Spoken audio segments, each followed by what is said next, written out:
आज हम note based animation सीखेंगे हमारे चैनल थिंक साईफाई में। सबसे पहले इन्वायरमेंट क्लियर कीजिए ए और डिलीट की प्रेस करके।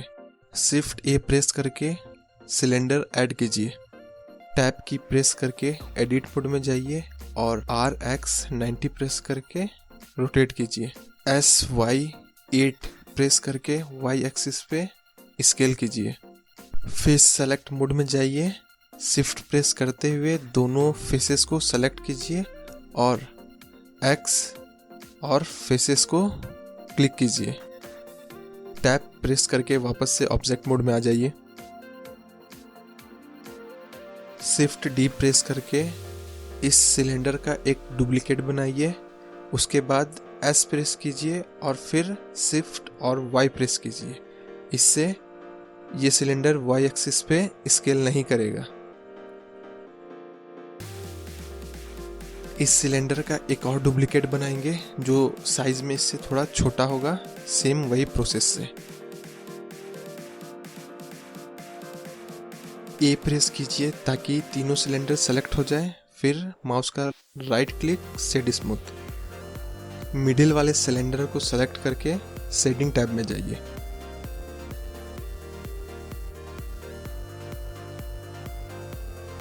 रेंडर व्यू में जाइए और वर्ल्ड को कम्प्लीटली ब्लैक कर दीजिए।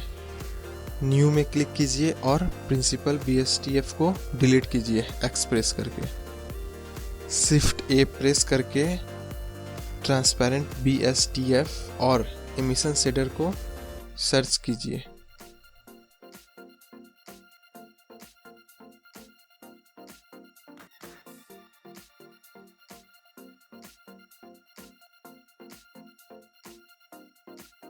दोनों को एक साथ कनेक्ट करने के लिए मिक्स शेडर को ऐड करना होगा। ट्रांसपेरेंट BSTF को ऊपर और इमिशन को नीचे कनेक्ट कीजिए और मिक्स शेडर को मटेरियल आउटपुट से कनेक्ट कीजिए। अगर आपको कोई प्रॉब्लम हो रहा है तो आप बाकी दोनों सिलेंडर को हाइड कर सकते हैं। अब मिक्स शेडर के फैक्टर से कलर रैप को कनेक्ट करना होगा। उसके बाद नॉइस टेक्सचर। अगर आप नोड रेंगुलर को इनेबल किए हुए हैं तो नॉइस टेक्सचर को सेलेक्ट किए हुए कंट्रोल T प्रेस कीजिए। उसके बाद ऑब्जेक्ट को वेक्टर से कनेक्ट कीजिए और नोड रेंगुलर को इनेबल करने के लिए ये प्रोसेस फॉलो कीजिए।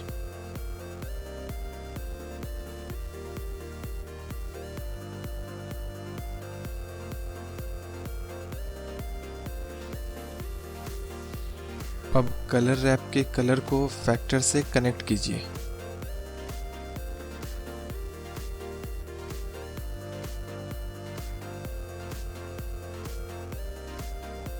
नॉइस टेक्सचर के डिटेल को कम्प्लीटली बढ़ा दीजिए और डिस्टॉर्शन को 2 तक और रफनेस को भी पूरा हाई कर दीजिए और स्केल को 1.5 तक रिड्यूस कर दीजिए।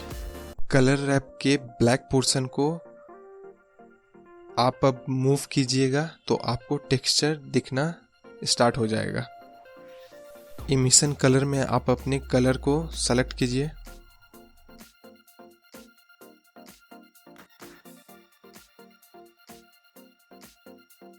दूसरे वाले सिलेंडर को अनहाइड कीजिए और सेम मटेरियल को असाइन कीजिए।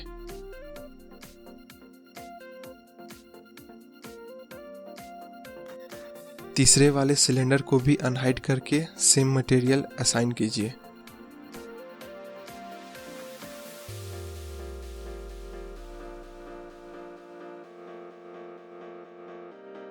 अगर आपको नाम में कंफ्यूजन हो रहा है तो आप अपने अकॉर्डिंग नाम चेंज कर सकते हैं। ये जो मटेरियल के बगल में 3 लिखा हुआ है, इसका मतलब एक ही मटेरियल 3 ऑब्जेक्ट पे असाइन है। जो ऑब्जेक्ट सेलेक्टेड है उस पे अलग से मटेरियल असाइन करने के लिए उस 3 पे क्लिक कीजिए।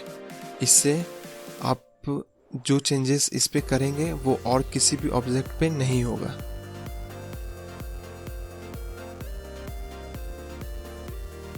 मटेरियल सेटिंग में जाइए और ब्लेंड मोड में अल्फा ब्लेंड सेलेक्ट कीजिए। इससे ऑब्जेक्ट में जो भी ब्लैक पोर्शन है वो ट्रांसपेरेंट हो जाएगा। स्मॉल वाले सिलेंडर के इमिशन स्ट्रेंथ को बढ़ाइए।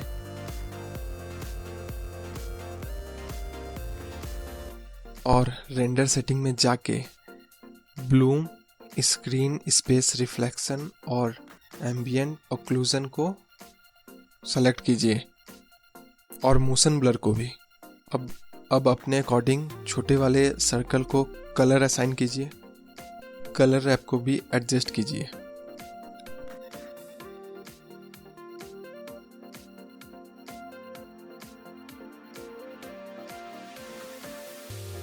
लार्ज वाले सिलेंडर में आइए और कलर को रेड या अपने अकॉर्डिंग सेट कीजिए। इसका इमिशन स्ट्रेंथ 100 कीजिए और ब्लैक पोर्शन को कलर रैप में थोड़ा और बढ़ा दीजिए। तीनों सिलेंडर के सेटिंग को एडजस्ट कीजिए अपने अकॉर्डिंग, जो आपको सूट करे। इसे या इसके जैसे कई फाइल्स को डाउनलोड करना चाहते हैं तो मेरे शटरस्टॉक पोर्टफोलियो का लिंक डिस्क्रिप्शन में दिया हुआ है, वहां से आप डाउनलोड कर सकते हैं। कीबोर्ड में एस्केप की के जस्ट नीचे वाला की प्रेस कीजिए और फ्रंट सेलेक्ट कीजिए और शिफ्ट ए प्रेस करके कैमरा ऐड कीजिए। 0 प्रेस करके कैमरा व्यू में जाइए। कैमरा को वाई लोकेशन पे -8 तक पीछे कीजिए। कैमरा सेटिंग में जाइए और फोकल लेंथ को भी 34 तक कम कर दीजिए। सेटिंग टैब में जाइए और तीनों सिलेंडर के सेटिंग से चेंजेस करके जरूर देखिए कि क्या आपको सही दिख रहा है। ये मेरे तीनों सिलेंडर का फाइनल मटेरियल नोड है। टाइमलाइन को ऐड करेंगे और 150 फ्रेम का एनिमेशन करेंगे। 30 फ्रेम के हिसाब से 5 सेकंड का एनिमेशन होगा। बड़े वाले सिलेंडर को सेलेक्ट करेंगे और टाइमलाइन पे 0 पे जाएंगे और मैपिंग के वाई एक्सिस पे आई प्रेस करके की फ्रेम एंटर करेंगे। लास्ट फ्रेम पे जाएंगे टाइमलाइन पे और मैपिंग के वाई एक्सिस पे 100 डाल के की फ्रेम क्लोज करेंगे। इससे बड़े वाले सिलेंडर का एनिमेशन स्टार्ट हो गया। सेम इसी तरह आप बाकी दोनों सिलेंडर का भी एनिमेशन कर सकते हैं, लेकिन मेरे केस में मैं कैमरा का मूवमेंट करूँगा। कैमरा को सेलेक्ट कीजिए, टाइमलाइन पे 0 पे जाइए और वाई लोकेशन पे की फ्रेम एंटर कीजिए। अब लास्ट फ्रेम में जाइए, टाइमलाइन के और वाई एक्सिस पे 8 इंटर करके की फ्रेम क्लोज कीजिए। ये हुआ कैमरा का सिंपल सा एनिमेशन। अब इसमें थोड़ा रोटेशन डालेंगे। उसके लिए फिर से टाइमलाइन के 0 पे जाइए और रोटेशन के वाई एक्सिस पे की फ्रेम एंटर कीजिए। फिर टाइमलाइन के लास्ट फ्रेम में जाइए और वाई लोकेशन पे 90 डाल के की फ्रेम क्लोज कीजिए। ये कुछ हुआ साई-फाई सा। सॉलिड व्यू में आइए और कैमरा को हाइड कीजिए। ए प्रेस करके तीनों सिलेंडर को सेलेक्ट कीजिए और एम प्रेस करके एक न्यू कलेक्शन बनाइए। अब सेम एस्केप की के नीचे वाला बटन प्रेस करके टॉप व्यू में जाइए और शिफ्ट ए प्रेस कीजिए। कलेक्शन इंस्टेंस में फॉग सेलेक्ट कीजिए। मूव टूल को सेलेक्ट कीजिए और कंट्रोल प्रेस किए हुए ये सिलेंडर को पुराने सिलेंडर के पीछे सेट कीजिए। शिफ्ट डी प्रेस करके इसका डुप्लीकेट बनाइए और सेम उसी तरह सेट कीजिए। शिफ्ट डी प्रेस करके कुछ और डुप्लीकेट्स बना के सेट कीजिए वैसे ही। 0 प्रेस करके कैमरा व्यू में आइए।